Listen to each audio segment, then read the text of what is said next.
el día de hoy me encuentro aquí presente junto con mis buenos compañeros Hugo y Víctor. Y bueno, nos reunimos en el que será el primer capítulo de nuestro naciente podcast Ecos de la Literatura, con el fin de exponer un tema con el cual creemos se puede llevar a la mesa información muy interesante y enriquecedora para esos estudiantes de humanidades o literatura y en general la población de Hispanoamérica que siente un interés por conocer mejor el legado cultural e intelectual de nuestra región. Es así que presentamos la huella de la literatura hispanoamericana. De forma más específica, a continuación abordaremos el tema de la literatura barroca. En efecto, este movimiento no solo dejó huellas imborrables en la literatura universal, sino que también modeló profundamente la cultura, el arte y hasta la forma de pensar de toda una época y de una cultura. También a través de esta charla queremos compartir no solo aspectos históricos y estéticos de lo barroco, sino también nuestras propias ideas al respecto del tema. ¿Cómo no? Y lo fascinante del barroco en Hispanoamérica es cómo se adapta al contexto local, nutriéndose del terreno de la diversidad que son nuestras tierras, generando expresiones culturales únicas, demostrando cómo la intelectualidad y el arte son capaces de dialogar con la realidad que se presenta en determinados momentos del tiempo. Dicho esto, enfoquémonos en los orígenes, características y las obras más emblemáticas del legado que nos dejó la corriente barroca en nuestras tierras. Así es, pero antes de sumergirnos en el tema, es importante comprender las características y recursos que utiliza su movimiento antecesor, el Renacimiento. Entonces, recordemos que el Renacimiento se caracteriza por aspectos como la épica, la octava real y el endecasílabo, además de que era acompañado de filosofía antropocentrista y una creciente perspectiva humanista, lo cual de muchas formas podemos entender como el cambio del individuo hacia una reinvención de su relación con Dios y consigo mismo. Totalmente de acuerdo, en especial con lo último que mencionas. Con eso en mente, ahora podemos pasar a preguntarnos de dónde es que viene el barroco. En Europa hablamos de un periodo marcado por las guerras religiosas, la Reforma Protestante y la Contrarreforma Católica, el fortalecimiento de las monarquías absolutas y un clima generalizado de crisis económica, social y espiritual. En este escenario, el arte barroco surge como una forma de responder a la incertidumbre, un arte recargado, emocional y teatral, que busca conmover y captar la atención del espectador. En Hispanoamérica llega por medio de los colonizadores, pero aquí encuentra un territorio lleno de una esencia independiente, con un choque entre culturas europeas y nativas de la religión, la evangelización, la esclavitud africana y el surgimiento de una sociedad criolla que empezaba a gestar una identidad propia. En el contexto de Hispanoamérica, el barroco no puede entenderse sin mencionar la estructura colonial, donde existía una rígida jerarquía social que colocaba a los españoles peninsulares en la cima, seguidos de los criollos, mestizos, indígenas y afrodescendientes. Esta organización desigual también permeó la producción cultural. El arte y la literatura barroca en América reflejan, por un lado, el poder de la iglesia y de la monarquía, y por otro, comienzan a insinuar una conciencia criolla que cuestiona su lugar en ese orden. Estamos frente a un movimiento que no fue una simple importación, sino una reelaboración creativa de las ideas predominantes. Todo esto sin olvidarnos de que también cumplía una gran cantidad de funciones, pues también tenía una dimensión política, religiosa, cultural y estética. Por un lado, era un vehículo de evangelización. Pensemos en las iglesias barrocas, con sus retablos dorados y esculturas sobrecargadas, pero también servía para legitimar el poder colonial a través de la literatura cortesana, el auto sacramental y los poemas dedicados a virreyes y autoridades, al mismo tiempo que permitió a los criollos expresar su propio orgullo y comenzar a construir una identidad diferenciada de la cultura que pertenecía a los colonizadores. Exactamente, y una vez que ya hemos establecido el contexto histórico, podemos abordar las características más literarias de la corriente. Al igual que en la arquitectura se expone principalmente un gusto por lo recargado, ornamental y lo exagerado. Esto se refleja en el uso de figuras retóricas como la metáfora, la hipérbole, la antítesis, oxímoron y el hiperbatón. En la literatura, el barroco se asocia a dos grandes estilos, el conceptismo y el culturalismo. El conceptismo ligado a autores como Quevedo busca jugar con las ideas, con la agudeza mental, mientras que el culturalismo asocia a Góngora y se centra en la belleza formal, en la musicalidad del lenguaje y en la dificultad helística. En América, estos estilos se adoptarán y se adquirirán un significado único con las realidades en que viven sus pobladores. Más adelante nos concentraremos en comentar a los autores más significativos de nuestro lado del mundo. Sobre todo también se caracteriza por cierta visión pesimista de la existencia, aunque claro, un pesimismo más filosófico, siendo entonces que temas como la fugacidad del tiempo, el desengaño o la muerte como destino ineludible son recurrentes. Todo esto se expresa en un lenguaje elaborado que busca provocar asombro, emoción y reflexión.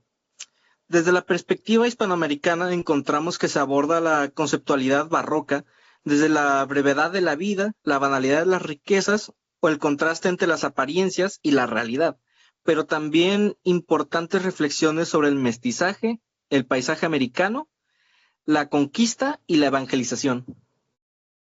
Podríamos decir hasta con cierta certeza que el barroco que se da en Iberoamérica es un arte de la paradoja, mostrando esplendor y riqueza, a la vez que denunciando desigualdad y miseria, y viendo el sincretismo en todos los matices que lo constituyen, generando un nivel literario imbuido de una riqueza expresiva muy, muy grande, la cual podemos vislumbrar también en su gran teatralidad llena de exceso, contraste, dinamismo y movimiento, siendo todo lo contrario imágenes estáticas y volviéndose escenarios de transformación. Ahora sí, vamos a sumergirnos en las voces que marcaron esta parte del legado bien dicho americano. Pues si bien todos conocemos a Sor Juana, este periodo fue muy rico en figuras notables, comenzando con Francisco Bramón, un prosista mexicano que destacó por su capacidad de trasladar los moldes teatrales del barroco español a su contexto. Bramón escribió principalmente autosacramentales y comedias religiosas, muchas veces orientadas a la evangelización.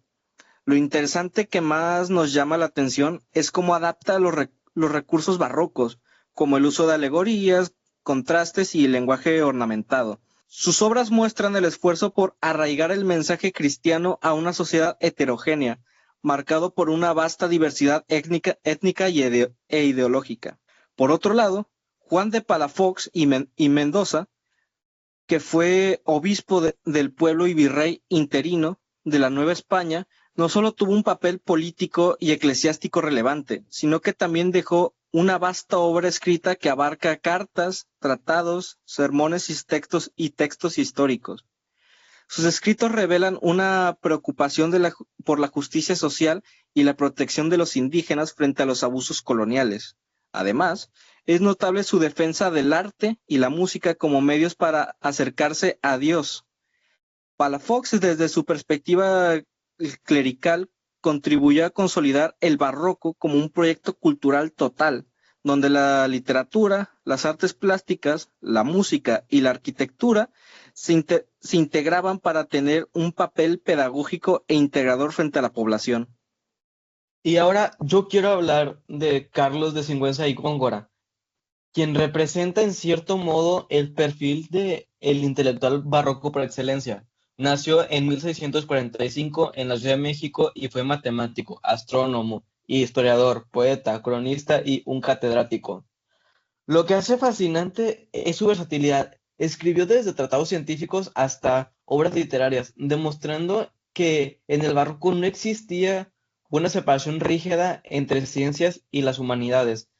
Su obra, Infortunios de Alonso Ramírez, es considerada por algunos como la primera novela hispanoamericana de aventuras, pero también es relevante su papel como cronista, especialmente durante acontecimientos como las inundaciones que azotaban en ese momento a la capital novohispana.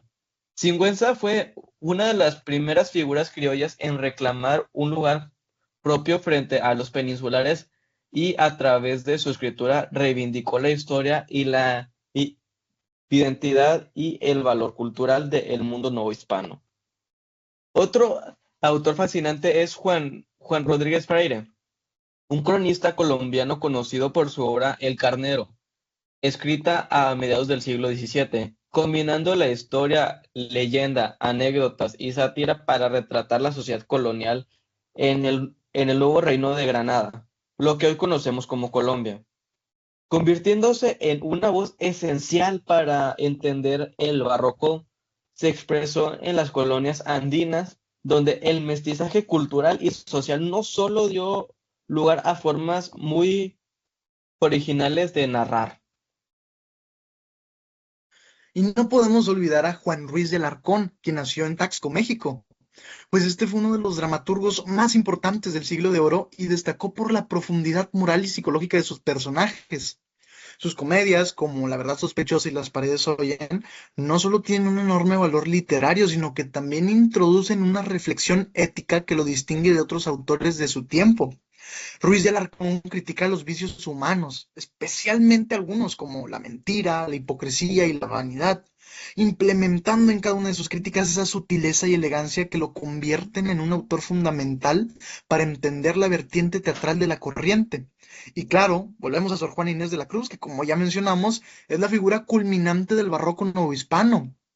Lo que me gusta destacar de Sor Juana es su carácter polifacético. No solo fue poeta, sino también dramaturga, ensayista, filósofa y científica aficionada. En su famoso texto, Respuesta a Sor Filotea de la Cruz, defiende el derecho de las mujeres a educarse, siendo un parteaguas en la historia de la lucha por el reconocimiento de los derechos de la mujer. En sus poemas, como los sonetos amorosos o los villancicos, encontramos ese gusto barroco por el ingenio, el juego de palabras, el contraste y la tensión entre apariencia y ciencia. Sor Juana fue en muchos sentidos una voz de resistencia frente a las limitaciones impuestas por su contexto, y su obra e imagen siguen siendo, aún hoy en día, grandes referentes de la literatura universal. Quisiera detenerme un momento en el Divino Narciso de Sor Juana Inés de la Cruz, que creo que concuerdo con muchos al decir que es una gran obra. Como introducción general para abrir el diálogo, puedo comenzar comentando a grandes rasgos de lo que se trata la obra, para quienes no la hayan leído y para quienes necesitan recordarlo. Y bueno, la autora tomó el mito clásico de Narciso y lo convirtió en una alegoría del sacrificio de Cristo y de la Eucaristía. Lo interesante es cómo logra integrar elementos indígenas como la figura de América representando al Nuevo Mundo, mientras que Occidente termina encarnando a Europa. El autosacramental, o sea, pues, el género al que pertenece, es al mismo tiempo una celebración del misterio religioso y una reflexión crítica sobre la conquista y la imposición cultural. En este sentido, Sor Juana nos entrega no solo una obra devota, sino que también llena de preguntas muy curiosas sobre el choque entre civilizaciones. Lo que más admiro de este escrito es que es la capacidad que tiene para entrelazar la teología, lo teológico, lo filosófico y lo político en un contexto lleno de belleza formal. Y totalmente de acuerdo, me parece increíble en especial cómo usa eco, que en la mitología griega representa la voz que se apaga y repite, como símbolo de la iglesia que repite y anuncia el mensaje de Cristo. Me parece que Sor Juana no solo adapta el mito, sino que lo resignifica con una perspectiva profundamente cristiana y barroca, mostrando la tensión entre el amor humano y el amor divino. Además, el uso del lenguaje es impresionante. Las metáforas, los juegos de palabras, los contrastes entre lo mundano y lo celestial son cosas que termina siéndolo un texto que hay que leer con muchísima atención, porque cada línea está cargada de significado. Me parece que la obra de Sor Juana es un ejemplo perfecto de lo que es la literatura barroca, llena de metáforas y alegorías.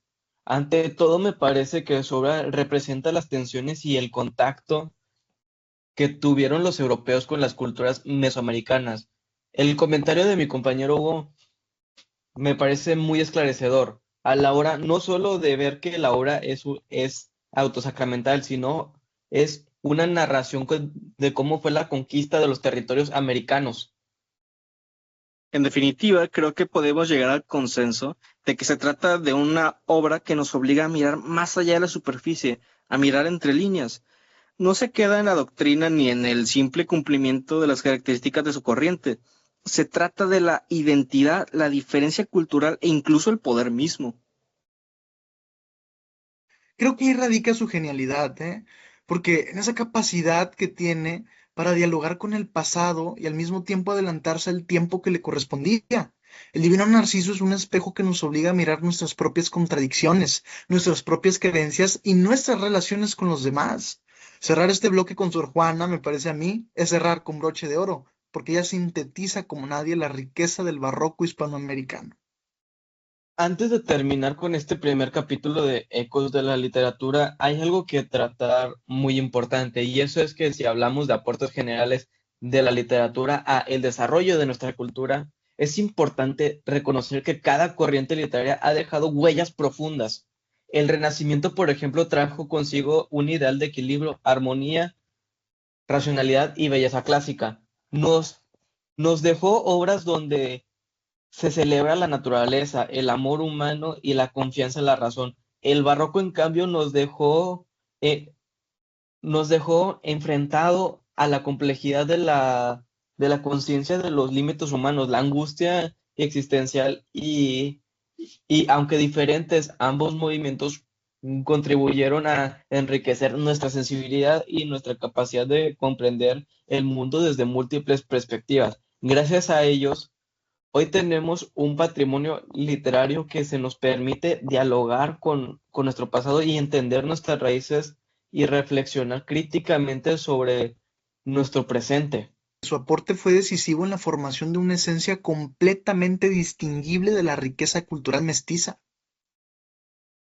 Claro, el neoclasicismo que vino después nos enseñó el valor de la claridad, la proporción, la utilidad moral. El romanticismo nos habló de la pasión, de la libertad individual, de la rebeldía, el modernismo nos dio una sensibilidad estática renovada, abierta al cosmopolitismo. El barroco, por su naturaleza increíble, nos proporcionó en su momento la posibilidad de abrazar la contradicción para transformar la angustia en belleza, para encontrar el exceso en una forma de